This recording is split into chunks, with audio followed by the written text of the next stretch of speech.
All right, anyway, thank y'all for coming out. Today's guest is Wynn Radford right there. Let's give him a big hand. You're kind. You're kind. He's been here before. This is the second time, and he wanted to come back again. And so we thought we'd do a program about the Slave Insurrection Panic that happened in 1856. It's one of those curious incidents that most people don't know anything about. And it's still kind of an enigma what exactly happened. And anyway, All right. on to you. I want to make sure that this is the button right there. That's correct. Okay. All right. Yes. This technology. Well, my name is Wynn, and I'm from Hopkinsville. And the reason that I'm here really is because the last time I spoke on the Underground Railroad, Mark said, "Wait, anything else you want to talk about?" And I said, "Yeah, it's this little area of history that you kind of bounce into when you start reading some of these books. And it's the insurrection of 1856. And I said, this gave me an opportunity to do a lot of research. And so I really enjoy doing this just because I think it's fun. And then maybe you'll learn something. And so if anybody asks you on Jeopardy or something, you'll have an answer. Now, let me ask you this. Y'all are a little bit away, but how many of you have driven down the trace in the land between the lakes or down around Dover and seen these furnaces? Never have. Okay, well, it's worth getting in a car and just driving down there and just kind of, and I've probably seen them 100 times, and I never really knew what they were. I just thought they were iron furnaces. And we're going to learn about what they really were and how that kind of fits into everything we're talking about. And what we're talking about in 1856, the gist of this, there was going to be a slave insurrection, and it was going to start in Dover, Tennessee. And everybody has a map, right? All right, this is the key. Down, see, I've circled Dover. Okay, that's where this started, really. So they were going to go from Dover, and then if you look up above it in Trigg County, see Lafayette, but we call it Lafayette. And the enslaved were going to go to Lafayette, and then to Hopkinsville, and then try to make it to the Ohio River. This was serious stuff. All right, so that's what was going on. So that's what you're looking at, and if you do go down between the land between the lakes, you'll see those historical plaques because there were 22 of these iron furnaces. And what you had, long story short, I'm going to be really careful of my time here, there's iron ore in the land between the lakes on the Cumberland River, and a lot of money came out of the east and the owners, and they came down here and they put capital into it and built these furnaces. And then they were making pig iron, which we're going to see in a minute. All right, there you go. Now, let me just say up front, okay, I'm just looking. We don't have any African Americans. I kind of wish we did, but this is a difficult subject to talk about, black, white, so I'm just putting it out there. I'm going to be direct in the sense that it is what it is, and it happened, okay? And then Logan County, which all of y'all know, if you lived in Logan County or anywhere on this map pretty much, you were engulfed or surrounded by slavery. I mean, it just, whether you owned slaves or not. And Logan County, 36% enslaved, the 11th highest in the state. All of you know about the Bibb House. I'm not going to talk about it, but see, y'all were right in the middle of it. And I found this guy today that Mark and I were just talking about him, George Richard Browder, has written a diary, which, Linda, that's going to be my next book I'm buying. This is my wife over here. So that's that. And then, as you know, Bowling Green was the Confederate capital for Kentucky. And then Russellville was the location of the Confederate convention. And then, let me show you this, because I didn't realize this. But, well, let's just see if we can find the map. It'll make more sense. Okay. These, you can see Logan County over here to the right. These counties on far west, from basically Tennessee River all the way to the Mississippi, those counties in the first couple of months of the Civil War were going to create a brand new state and identify with the Confederacy. They were going to succeed. And again, this is kind of what was going on out there. And then I want to say this, and I learned this the very first time I talked about this. Normally, I and other people say slaves. And after the program, a young African-American lady walked up and said, Wynn, she was very nice, says they were enslaved. They weren't slaves because that was not their choice. And I never thought about that. That's a good point. It is. And so I say that, and I'm going to do my best to say enslaved, okay, because it's important. So there's that. Now, I'm going to really move through this quick. This is just trying to show you that, again, we were in the middle of this stuff, okay? Those are the enslaved holding counties in 1860. And so we're right in here. You know, and in a way, and people in Hopkinsville kind of talk about this, is that we might as well be in Mississippi to a certain extent. I mean, the deep South, because that's how our population was 49%, I think. It was like the fourth largest slave owning county. So there's that. All right. And then we talked about the Underground Railroad, but again, you know, we're in it because, you know, here's Christian, there's Todd, and there's Logan. I mean, you had people coming up. And then not only that, the local enslaved who did try to escape, if they got to the Ohio River, particularly Ohio, you know, it was going to be a different situation there. And then, again, just kind of, you know, we see these things, but these are from the Hopkinsville newspapers, 1835 and 1852. And a lot of what we're going to talk about, it was this culture that was kind of building from about 1830 up till 1860, that 30-year period. Okay, so but anyway, those are, you know, legitimate ads in the Hopkinsville paper. A gentleman from Todd County said that was the alleged hideaway for enslaved who were trying to run away. So again, I'm trying to make the point quickly. We're just right in the middle of this thing. Okay, it is what it is. Okay, now let's talk about the enslaved insurrection of 1856. Very little really is out there. And if you read a lot of books, you're going to run across maybe a chapter, but it's usually just a reference about what happened in Dover and about how there was going to be this insurrection that we're going to talk about a little bit. But if you do go to the Pennyroyal Museum, all the way in the back, you're going to see a panel, and that's what they're going to talk. That's where this is from. And I know you can't read it, but you know, they do talk about it a little bit. Okay, and then kind of the same thing. And let me ask you this. I should have asked you this right up front. Can everybody hear me? I'll make sure I'm loud enough. All right. Can you read, not that you can read that, but a lot of this, so you don't hear me talk, it's going to be, you know, read it on the screen kind of. That's kind of what I'm hoping for. Can you see okay? Yes, sir. I don't want to get in your way here. So there you go. And in a way, what we're going to talk about, at least kind of file this away in the background, a lot of what we're going to talk about, it's just the fear and the hysteria of what really was out there. People just didn't know. And then what do they do under times of stress? You're also going to see, like this says, 20 to 30 enslaved people were hanged. I'm just telling you, it's all over the board. Probably, you know, at least 10 or 15, maybe 40 or 50 people were tortured. I mean, it just kind of depends on who's writing the articles and which town you're in. Is this the same Christmas as the Yes. start of the other one? Yes. So this is the same year, 50. Yes. See, good point. 50. 1856. Yeah, see, I'm kind of jumping on all this stuff.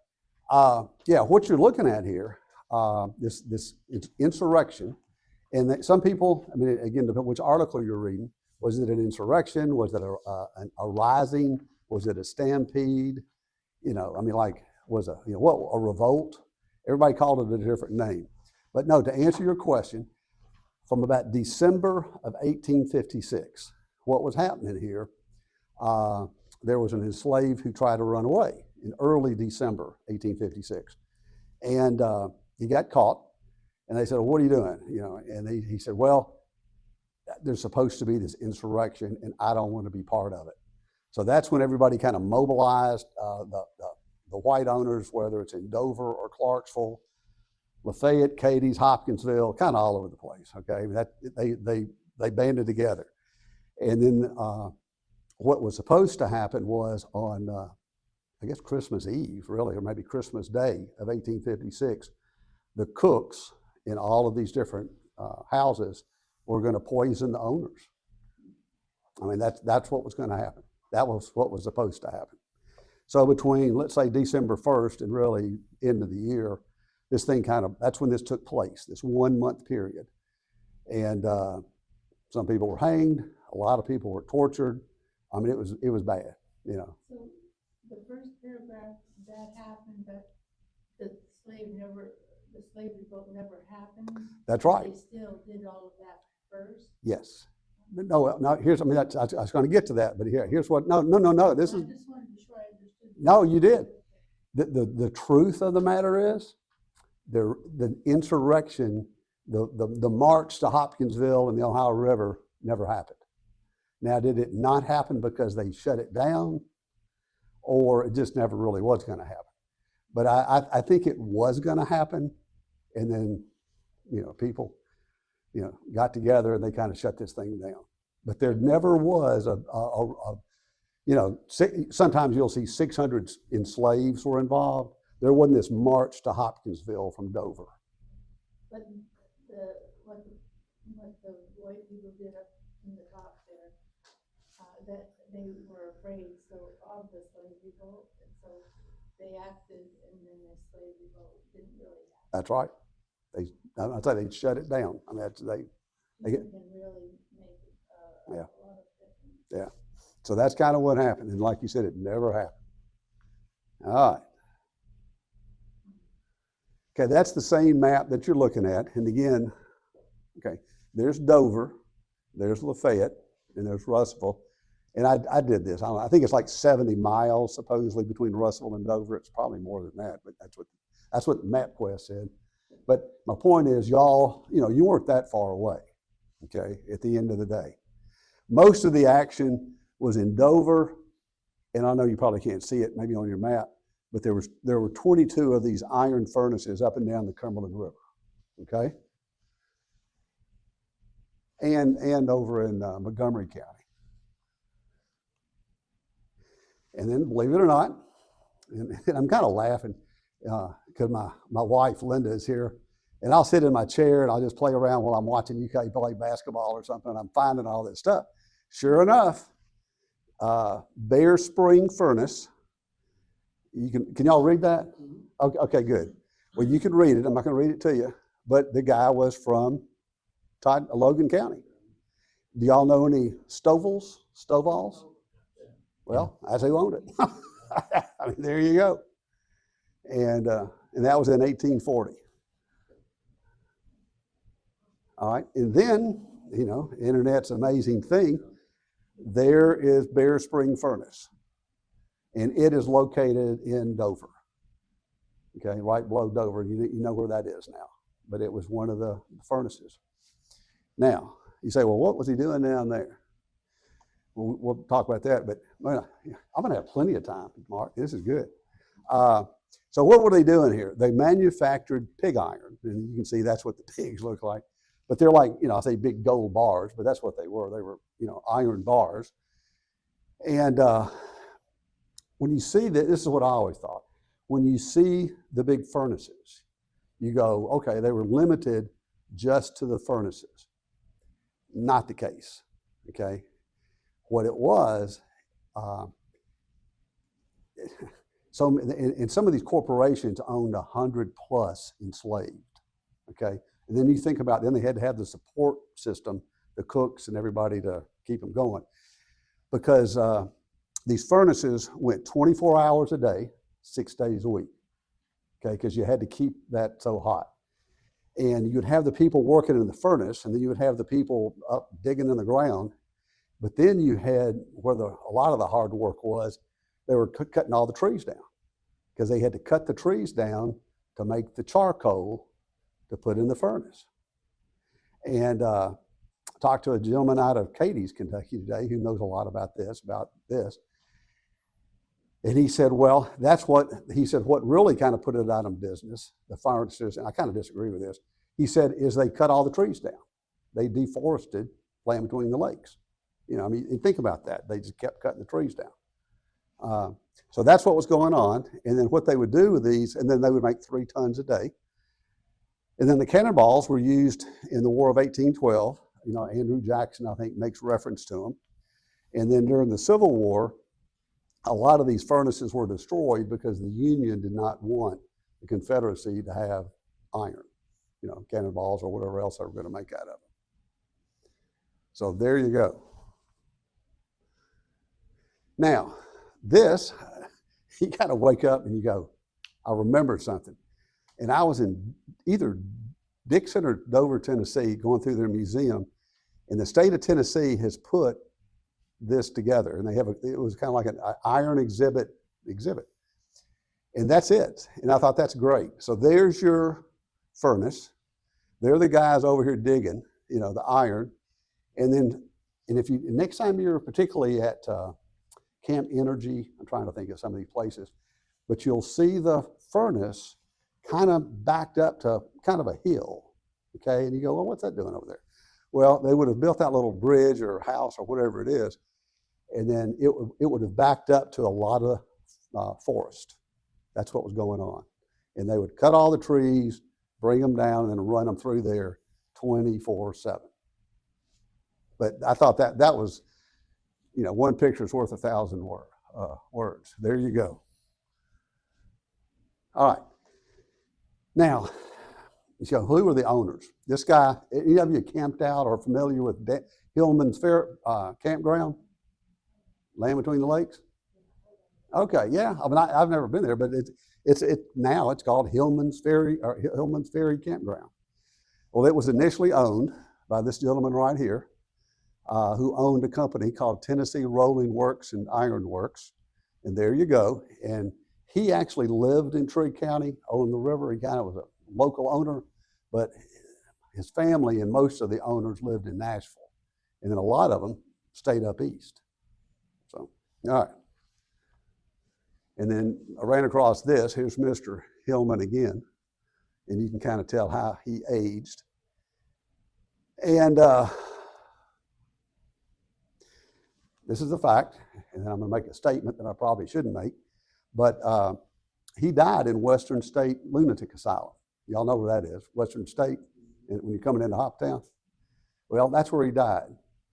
And I was talking to somebody who really knows what they're talking about, and they just looked at me and they said, well, Wynn, you know why he was at Western State, don't you? And I said, no, because maybe he was crazy, I don't know.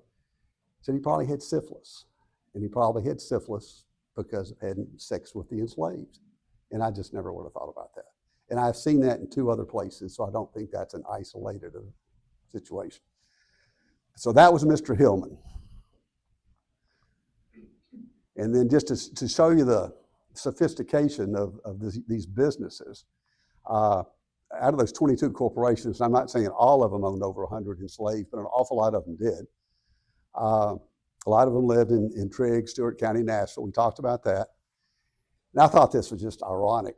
Any of you heard of Montgomery Bell Academy? It's like probably, the prep school or exclusive private boys school in Nashville. Well, in 1825, 30, whenever Montgomery Bell died, he was the owner. He never married. He was a hard scrapple life, didn't have much of an education. So when he died, he left all of his estate to form the Montgomery Bell Academy for poor and indigent boys. And I just kind of laughed because I was at the MBA about 6 months ago. The annual tuition is $32,000. I think Montgomery Bell would be absolutely blown away if he were to go on. That campus looks like a small college campus. And then also, a lot of the locations, see, this is the business, but that's what it looked like. That's his stock certificate. But they're underwater when they flooded that area down there. And I kayak a little bit, and I've gone up there, and it's, you really can't tell where it was because it's all underwater. So there you go. I'm trying to show you the sophistication of what was going on down there. What was the LBL? Oh, Land Between the Lakes. Oh. I'm sorry. No, I'm sorry. Well, I didn't think. Yeah, Land Between the Lakes. And then I'm going to move that, but just to show you the sophistication, that was what they call script. You've heard about that probably in the coal mines of Eastern Kentucky. I'm going to pay you a dime or whatever that is, but you have to spend it in my store. Yeah, and it was just kind of this control that was going on. So there you go. Okay, now I've kind of highlighted this. This is to me the most insightful quote in the whole thing. There's a lady in Hopkinsville who wrote a diary that I can tell you about if you want to. You can get it online. And this was quoted in a book by Jack Glazier, who wrote a book about Hopkinsville, and that's the name of it. But here's what she said. And I'm not going to read that to you. But what she's talking about, in 1855, they sent one of their enslaved to Dover, and he was killed. And then she's saying, well, I'm sorry. I mean, in a nice way. But that's what they were. It was very, very dangerous work, whether you were digging or in the furnace or out there cutting the trees. But there you go. Poor Lewis died a week ago. How we regret that he left to die home amongst strangers. I don't know. Then, just kind of an overview. I found this article that listed, I didn't realize this, all of the insurrections that had occurred since 1650 probably, up to 1860, say 200 years. It was 163 of them. Okay, I mean, we don't talk about that. But people weren't real happy with what they're doing. The biggest one, the largest one, was down in New Orleans, 1811. 450 people were involved. You've probably heard about Nat Turner in Virginia. That got a lot of people scared. Then, of course, you had John Brown in 1859. And then there's a movie. Any of you Matthew McConaughey fans? Okay, well, it didn't do real well at the box office, but you can watch it online. It's called Free State of Jones. And that's just when basically a white man got together with the enslaved people who had run away out in this swamp kind of deal. And then they ended up getting battles with the local landowners. So it's pretty good. Yeah. Okay. And then, just to let you know, that they happened in Kentucky, other than just this one. In 1801, 1829, and then in 1848, which I thought was, my wife and I went to Center. And so supposedly, here's this Center College student in 1848 who was going to lead a lot of the local enslaved up to the Ohio River. They obviously got caught, and I think he went to jail forever. And then they killed a lot of people. I mean, and that's the thing I want to stress a little bit here. Black or white, you didn't mess around, okay? I mean, the guys on the flatboats were going to revolt, and we might get killed, but I realize I'm probably going to have to kill you. I mean, all right. And then the same thing around, all right, if you're white. So it is what it is. Okay, now we're kind of getting into this. Here's just another quote, because what you also saw was that a couple of newspapers in Clarksville, in Cadiz, said this is what's happening, and then the national newspaper started picking it up, St. Louis, and then supposedly these things went all the way to London and Paris, all over the Atlanta, whatever. So if you were on the outside looking at this area, you would have thought the whole country's in revolt, when it really was in revolt. There were uprisings, but it wasn't probably as bad as it was portrayed. There you go, the entire well-organized plot to murder the entire white population. So again, that's just how the media is getting involved in this thing a little bit. And then, so now we're talking locally. Did it really happen? Something happened. But was it a revolt all the way to the Ohio River? No, that didn't happen. Now, I mentioned the New York publicity, the 22 furnaces, where they were supposed to go. We talked about the cooks poisoning the owners on Christmas Day.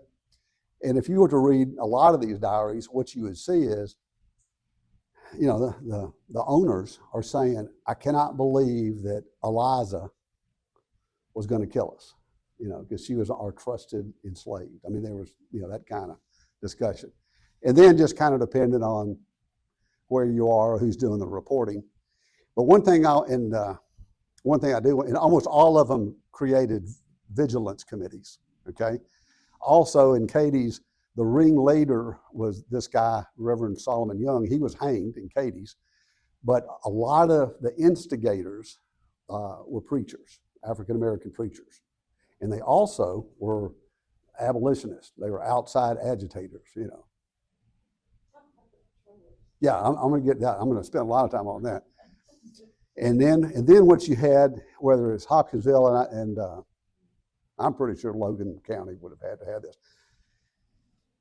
Every county, you had voting districts, okay?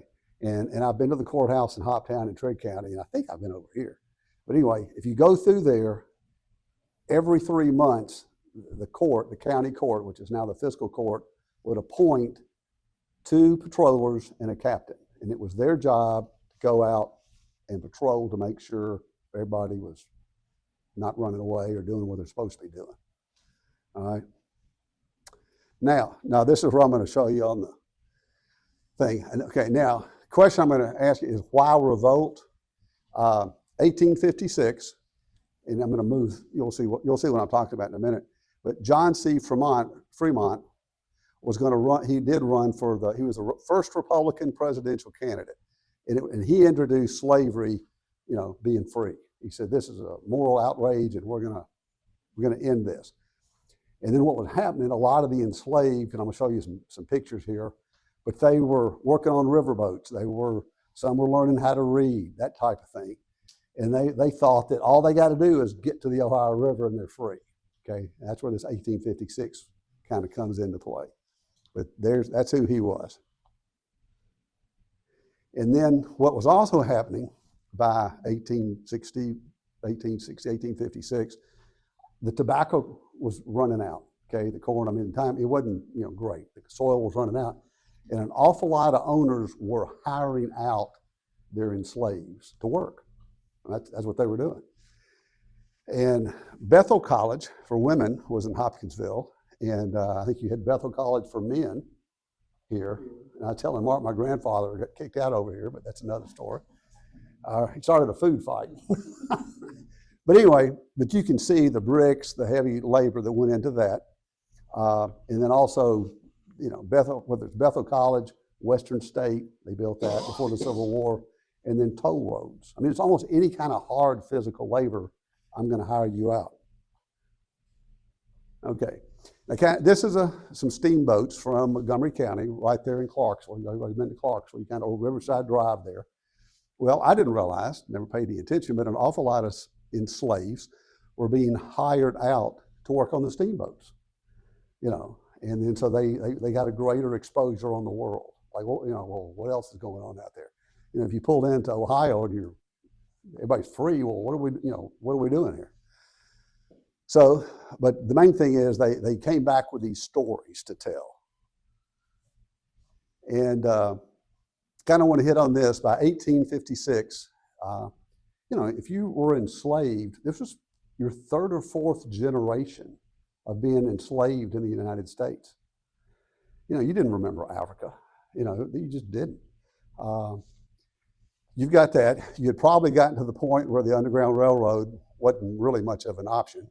There were some owners who said, well, I'm going to gradually emancipate you when when I'm dead and you're 35. That wasn't a large number of people. Some people, Bibb for one, and then some people in Hopkinsville, well, I'm going to emancipate you on the condition that you go to Liberia. Okay, so that's coming in. And then you just had, by this time too, the abolitionist instigators that were coming in from the north or whatever, that were kind of stirring things up. 1850s slave law really tightened things up. And then we've talked about being hired out. Do we have any disciples of Christ in here? Okay. Well, the disciples of Christ, I think, factored into this too, because their missionary preacher, a big guy, was a guy named Barton Stone. And they were very much against slavery. And so, at least in Hopkinsville, there were about 12 to 15 families who packed up and left and moved up to Peoria, Illinois. So I mentioned that. A lot of the people, we kind of touched on this, the people who led the insurrections were preachers, and sometimes could read and write, and then they would go to church. I'm sure there's some churches in Logan County that has the balcony, or you've seen that or talked about it. And they certainly have them in Christian County.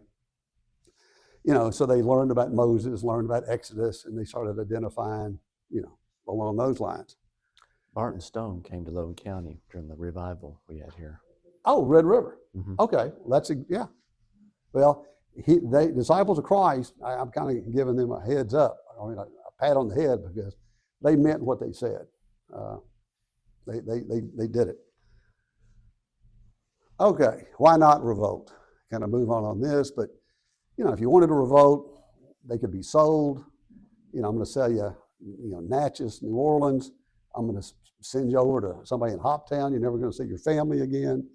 And then some people revolted in their own way, just kind of passive resistance, like I'm going to break the machine or whatever. Now we're going to talk about the patrollers. We talked about that, okay? And I think I read, I don't know how this was enforced or not, but supposedly by law, you can only whip somebody 39 lashes. So, well, that's probably that's jeopardy for 1,000. So, there you go. Okay, now, read that. I'm not going to read it to you. But this John M. Palmer is a remarkable guy. He was 14 years old, and his family lived in Oak Grove, Kentucky. You know where that is, right? By Fort Campbell. And he went on to become the governor of Illinois, the general for the Union, who was in charge of all of Kentucky, and he was a presidential candidate, and he was a U.S. senator. And I say that because some of those 12 or 15 families that left South Christian, we lost a lot of intellectual capital when those guys moved away. And he's just an example. I mean, the guy, So he's talking about in his biography that he wrote in 1901 about the patrollers and who they were pretty much and what they could get away with. And I'm going to let you read that. But that's probably as good a definition or a good a description as I've ever read of what patrollers actually did and how they operated. Except to his father's credit, he came down the next day and he said, "We're out of here." And they moved to Illinois. Everybody read that? Okay. Okay. Now, just kind of tying this in, this is from this lady's diary that somebody has put together. Okay, all the way up at the top, see where it says Newstead? You see that? Okay. This is what happened. The patrollers, they activated, they came in and said, "We got to do something." Then the whole community had to do something. So this is a little community outside of Hopkinsville, 10 miles. And there was a Presbyterian church and a schoolhouse. And then that's when all of the owners got together. They kind of rounded up anybody they thought was suspicious and basically tortured them or hanged them. I mean, that's, but that's a pretty good map of that's kind of what was going on. Now I'm going to quote, I'm not going to quote, but this is the diary of Ellen McGahee on December the 7th. And you can read that.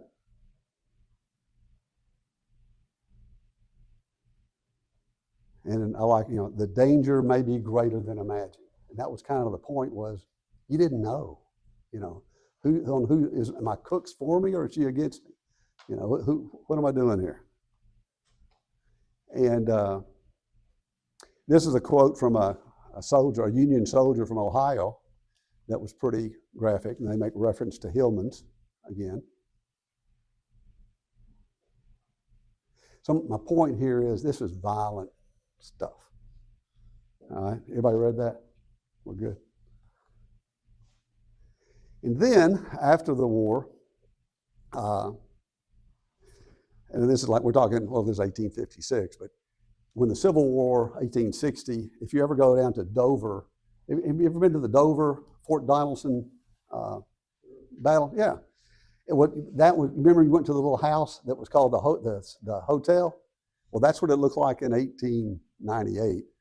But my point of putting it in here, this is where, when the Civil War started, a lot of the enslaved families moved.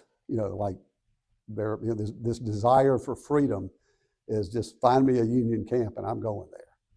And so that's kind of what it looks. That is kind of remarkable because that's the hotel, but it does not look like that now. The government, they fixed it up really nice down there. Okay, and then kind of the same thing. A lot of the families, some of the men went off and joined the U.S. colored troops. How many of you have been to Clarksville to Dunbar Cave?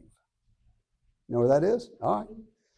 Well, Dunbar Cave, if you get down and kind of walk around, which was a surprise to me, part of it was called Africana Town. And that's where a lot of the enslaved from Kentucky would go over and escape. That's where they were, while their husbands or fathers or whatever were in the U.S. colored troops. And they also went to Fort Defiance, which is a great Civil War site in Clarksville, if you want to go see that, overlooking the Cumberland River. But again, this desire for freedom just kind of continued. Okay, and I just thought this was kind of ran across this. This is in 1864, just to kind of show you. I mean, I know this isn't the insurrection of 1856, but things had gotten to the point where, Hopkinsville and Oak Grove are right on the state line. So if you're an enslaved, you just kind of get your family up and you just kind of, all you got to do is walk about 2 miles and you're at Dunbar Cave. And so I found this quote where this document was signed by 20 Christian County farmers. And this is what the guy who wrote, that's what he said. He's writing it to Governor Bramlett, who is the governor of Kentucky. Like, help us. All of our best people are leaving. The only ones that are still here are the cripples, the people who can't do anything. So there you go. And let me throw this in there, because I talked to this guy from Katie's today, and I think he made a good point. I hadn't thought about this. These iron furnaces, it was so hard work that when someone got hurt or disabled or too old, but probably just hurt, a lot of the owners would put them on a boat and take them up to Cairo, Illinois, and leave them, and then come back to Kentucky. Like, it's your problem now. And then the state of Illinois passed a law that says, hey, we're not doing this anymore. We're not going to take care of them. But that's what was going on too. Okay, they were kind of winding up. And then after the Civil War, again, and I'm saying a lot of these, the desire for freedom was still there. So a lot of, and I know this happened in Logan County, a lot of the African Americans or the former enslaved, the free slaves, I guess, free people, they went out and started their own church, and that's a little church called New Asia Missionary Baptist Church in Herndon. That's right on the Oak Grove, Kentucky, Tennessee line. It's still there. And if you go in the back, there's a cemetery, now they had their own cemetery, and there they were. And then in Hopkinsville, they created a new school called the M&F College, which is the male and female college. Was there an African-American school in Russellville after the Civil War? I bet it was, but... There was a Color Institute, and there was also later on Knob City, which is more of a public school. Okay. But, the enslaved realized pretty quickly they needed to educate themselves. So there's that. And then, like I'm winding up, but, whether you call it a rising or a revolt or a stampede or an insurrection, something happened. And a lot of these people were killed. You look at the numbers. And, so then kind of, I think this is my last slide. Well, what can we learn? And this is kind of what I walked away with. And if y'all have any questions, we'll talk about that. But to me, during any stressful situation, the potential is going to exist for people to misinterpret the facts. And that's kind of what was going on here. It was just a combination. It just snowballed. The whites are saying, well, is there going to be a revolt? The black enslaved who escaped was trying to up front. He didn't know what was going on, really. So everybody, was just a lot of misinformation out there. And then if so, self-interest and kind of maybe fed by hysteria leads to outlier personal and societal behavior that wouldn't normally have happened. I know some of these families. And they were looking after their interest and their family's interest. And that quote by Ellen McGahee, particularly when you read her whole diary, they were scared to death, maybe justifiably so. And this is kind of my last thought. And then once these type of outlier things, if that's what you want to call them, are over, then the tendency is just, at least, well, let's just don't talk about it, But for those families and the enslaved who were killed or tortured, their lives were never the same. And for the white owners, it was never the same, because literally 4 years later, I don't know what percentage, but I'm going to say a majority of the enslaves who could walk down into Tennessee, either at Fort Donelson or Fort Defiance or at Dunbar Cave. So there you go. You now, 40 minutes, that's pretty good. That's 42 minutes, that's pretty good. So now you know about that little bit of history that you probably didn't know before. But I'm asking you to kind of think about the big pictures, issues that were involved in these type of things. And then, and I didn't mention this, but what would we have done? We probably would have done a lot of the same thing, quite frankly. Because like, well, what's the option? And the whole thing within 30 days, it was over. You are going to read that a lot of people were arrested and put in jails. And then once they kind of got past the ringleaders and made some examples out of certain people, then by January, certainly February, it was kind of back to business as normal. It was kind of like maybe it had never happened. So there you go. Any questions? Because I don't want to keep y'all here all night. One comment. This Sure. did expand over into Russville as well. There was a slave who was whipped to death because they thought he might have information about like the conspiracy that was going on. So it did cover over here as well. Yeah. Yes, sir. Sort of a separate issue, but it was very interesting because our church in Bowling Green, they did the research, and this is something that every county can do. So they went in the records and saw who the enslaved people were and who the owners were and what buildings were built and what things were done and what improvements were made. And of course, in many cases, it was in fact, somebody said, well, we're going to build this new big building. Well, they weren't building it right there. The enslaved people were building the building or building the church or building the, any of the courthouses and all this stuff.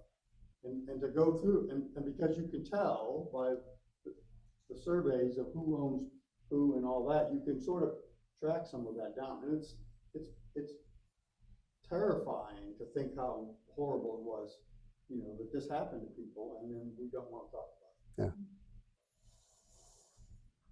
And let me say, I'm not here to stir things up, that, but it's just like, well, let's talk about it. Kind of like what James Baldwin said. It's out there, and at least be maybe more aware about anything else. Any other questions? You seem to tone it down a little bit. I've heard some really grisly accounts of what happened to some of the people there.